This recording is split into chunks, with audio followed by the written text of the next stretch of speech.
jour-là dans la forêt?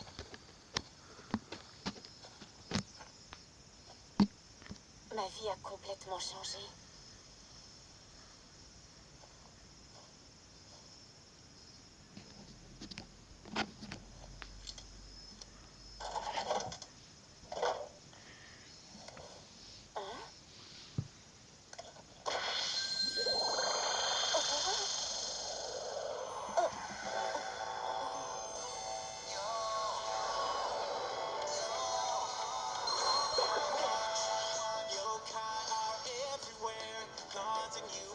Messing up your hair, they'll trip you up, give you a flat tire, or make your socks go missing in the dryer. Yo, I make mischief anywhere, and you may not even believe they're there. Let me introduce you to my friend. He's found a way to connect with them. He's got a feel the supernatural entourage. He can talk to the spirits, he doesn't have to fear it, and they're always gonna hear it, cause you know he's got a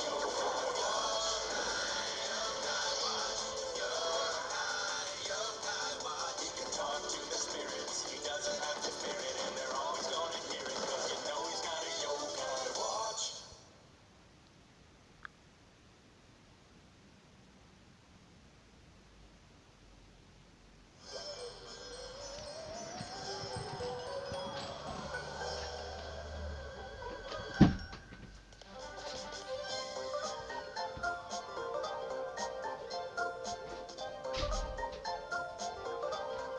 Bonjour à tous et à toutes, vous l'attendez, la vidéo spéciale Susanoo.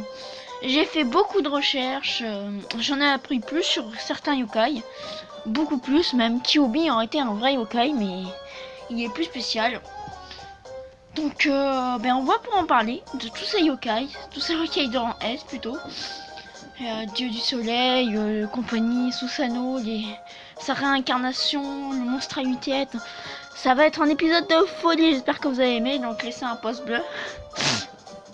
Donc on va continuer, enfin, notre voyage extraordinaire dans le monde des yokai, de Yokai Watch et de Yokai Watch 1. Voilà. Alors, parlons peu mais parlons bien. Info. Médaillum. Et c'est parti pour cette requête. Alors d'abord, on va parler du boss. Ou non, on va pas parler du boss. On va parler du yokai en général. Ma théorie.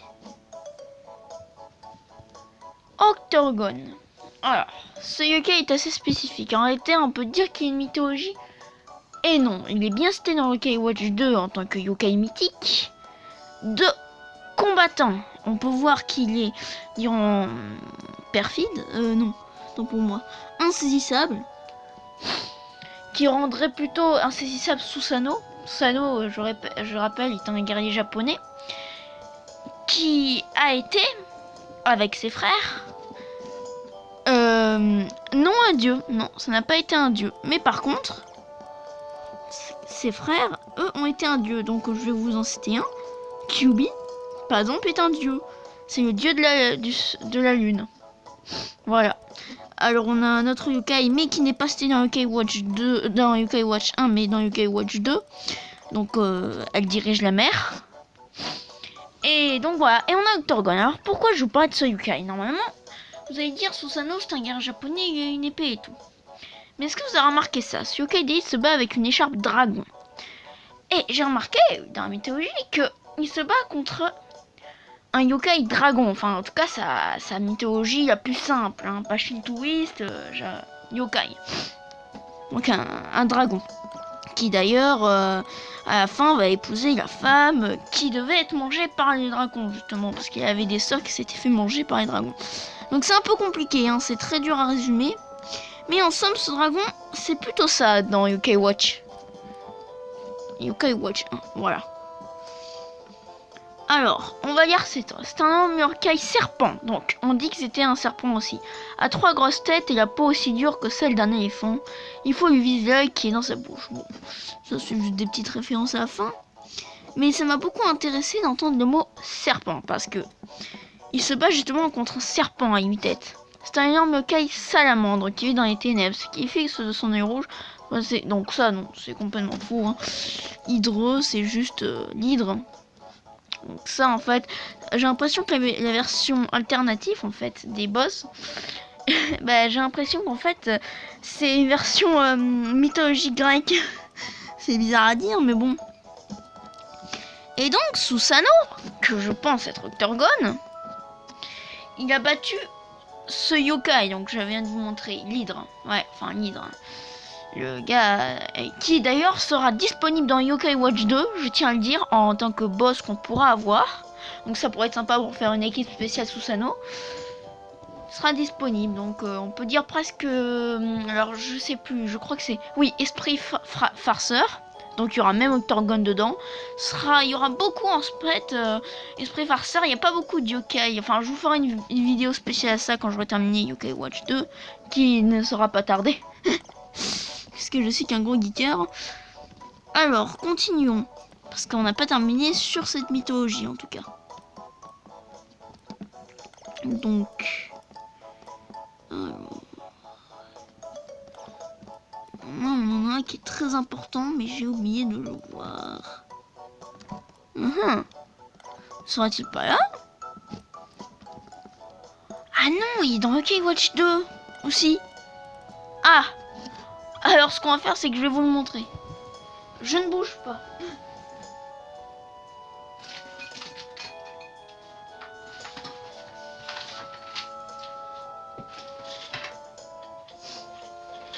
Alors, je suis revenu avec mes médaillons de Yokai Watch 2, ça m'aide beaucoup. Et donc, on a ça. Voilà. Ce médaillon, donc il sera disponible dans Yokai Watch 2. Hein. Donc ça, c'est un yokai aussi qui fait partie de la légende de Susanoo. Et en fait, dites-vous que c'est la sœur de Susanoo, mais plus en détail. C'est-à-dire que c'est une sœur qui, comment dire, est une belle sœur, parce que son père, en fait, en se lavant, et ben, avec la déesse du Japon, je sais plus comment elle s'appelle. Je veux pas dire de bêtises, donc je vais pas dire son nom. Et bien, quand il a mis l'eau dedans, en fait, c'est sa mère, mais en même temps sa sœur, puisque ils n'ont pas, comment dire, une affection. Enfin, c'est-à-dire que ils se sont, lui, il s'est juste lavé les mains dans son eau. Donc l'eau où elle battait, et sûrement avec une réaction à la japonaise, Japon, eh bien, ils ont créé leurs enfants. Donc, on peut pas dire non plus que c'est sa mère. On va l'appeler la sœur, puisqu'elle aura un côté plus intéressant dans l'histoire. Donc voilà. Donc oui, excusez-moi, je m'étais trompée. Donc revenons à Susanoo. Pourquoi je trouve que cette mythologie est vraie pour bien sûr Octorgon? Et bien tout simplement parce que d'abord de 1, Octorgon, ce Kaydid se bat avec une écharpe dragon. Il a battu le dragon. Donc logiquement, dans tous les Far West et tout, ce qu'on a battu, on reprend toujours une récompense à lui. Par exemple, pour le cowboy, bah, c'est son pistolet. Pour l'épée d'un samouraï, on prend sa deuxième épée et on plante son épée dans son cœur. Mais après, on reprend parce qu'on a du sang de lui. Enfin bref, très compliqué. Et bien, je pense qu'en fait, Octorgon, ça devait être Susanoo. En plus, il était de peau pâle. Et à sa mort, il a dû se faire piquer par un serpent, puisque maintenant il est devenu un serpent. Normalement, c'est une fouine après quand il meurt, mais bon, c'est plus compliqué. Et il a gardé en souvenir d'avoir tué ce yokai, qui, je le rappelle, est Hydre, le yokai boss. Enfin bon, vous l'avez vu. Il a dû avoir cette écharpe, tout simplement, parce que à la fin de sa vie, il se dit, vous avez sauvé le monde, vous avez sauvé cette personne, nous vous offrons en tant que yokai cette écharpe, l'écharpe d'Hydre, donc qui a permis de prendre le pouvoir. Et d'ailleurs, dans Yokai Watch 1 aussi, on voit qu'il y a un objet spécial, je ne l'ai pas malheureusement, ce qui est très rare et pas beaucoup de long. C'est la fiole Octorgon. Et en fait, c'est là où il y a son âme. Donc là, ma théorie se résume un peu mieux. C'est-à-dire tout simplement que Octorgon, comme maintenant on devient un peu serpent, ben, il a dû être piqué par un serpent, qui ont fait devenir pâle comme ça. Et en cadeau de sa mort et de toute sa bravoure qu'il a fait envers le monde, on lui a offert l'écharpe d'Hydre. Donc finalement, oui, l'écharpe d'Hydre, enfin... Ouais, il s'appelle pas Hydre, mais j'ai oublié son nom, donc c'est compliqué, mais bon, c'est l'hydre japonaise, voilà. Et non du cidre, hein. Attention, l'abus d'alcool est dangereux pour la santé, je répète. Et donc voilà, et ça se résume à ça finalement, parce que Octorgon, là on a un serpent et un dragon, ça va pas du tout ensemble, tandis que là, si on résume tout ça, ça pourrait bien mieux aller, sachant que il est mort d'une maladie, ça pourrait penser Susanoo. Susanoo est mort d'une maladie, donc ça pourrait penser qu'il est mort d'une maladie poison. Donc ma théorie est presque complète. Malheureusement, je ne suis pas en lien avec le créateur de Yokai Watch, donc ils ne peuvent pas le dire. Je sais que dans Yokai Watch 2, il y aura sûrement une référence à ça, quand on pourra avoir Octorgon, puisque là on l'a pas tout de suite comme dans Yokai Watch 1. Enfin, pour ceux qui ont bientôt terminé la fin, mais je pense que tout le monde a terminé Yokai Watch 1, s'ils l'ont. Hein. Donc je ne vous spoil pas trop, donc tu peux avoir dans l'histoire. Tandis que là, quand il faut terminer le jeu et faire une quête spéciale. Comme pour le Yokai spécial, mais bon, ça c'est encore plus compliqué, donc je vous dis rien. Et donc ma théorie, elle en arrive à là. Alors je vais vous mettre un peu moins fort le son. Ma théorie, elle en arrive à là, tout simplement pour ça. Bah, je suis content d'avoir fait cette vidéo parce que je voulais absolument la faire. Et merci d'avoir laissé des pouces bleus, des commentaires. Ouais, et si vous avez des mythologies que je veux vous raconter, les commentaires sont faits pour ça. Et moi aussi, je chercherai, ou encore si vous voulez raconter des mythologies, il n'y a pas de problème, on peut partager ça en tant que fan des mythologies. Donc c'était le Yokai Watch Mysteries 3. Merci à tous d'avoir regardé cette vidéo. Bye bye!